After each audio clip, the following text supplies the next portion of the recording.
Hi everybody, thanks for tuning in, and thanks to all the followers we seem to have managed to get. We've got way over 1,000 now, which is amazing.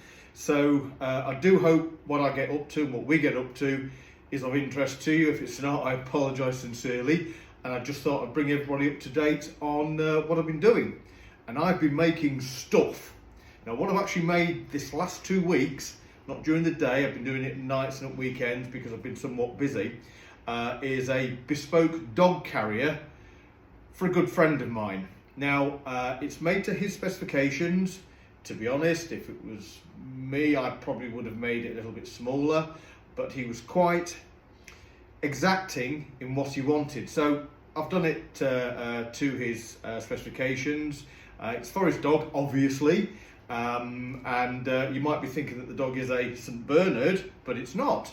It's a lovely little thing that I've already met. But anyway, what he specified was a box which was 600mm long by 400mm wide and 400mm high to carry his pooch around in. He wanted see-through sides so that people outside could see the pooch inside. He wanted a removable lid, and he wanted a flap at the top and also some sort of windscreen, which I've managed to incorporate in this design. So to take you through it all, you can see the polycarbonate sides, there's one on each side. At the top here, you might not be able to see it, but there's a windshield, and on the very top, there's a flap, which, if you undo the fastener, you can take the flap back, and the pooch can raise his head out of the flap, out of the hole at the top.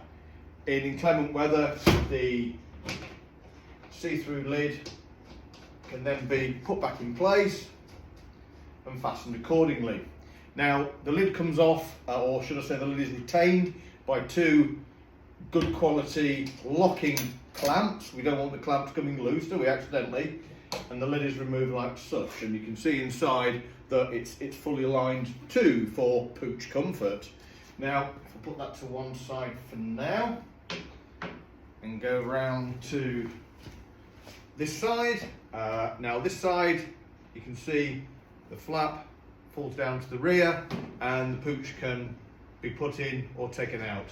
And once the pooch is in, it's a simple matter of putting the rear flap up, replacing the lid,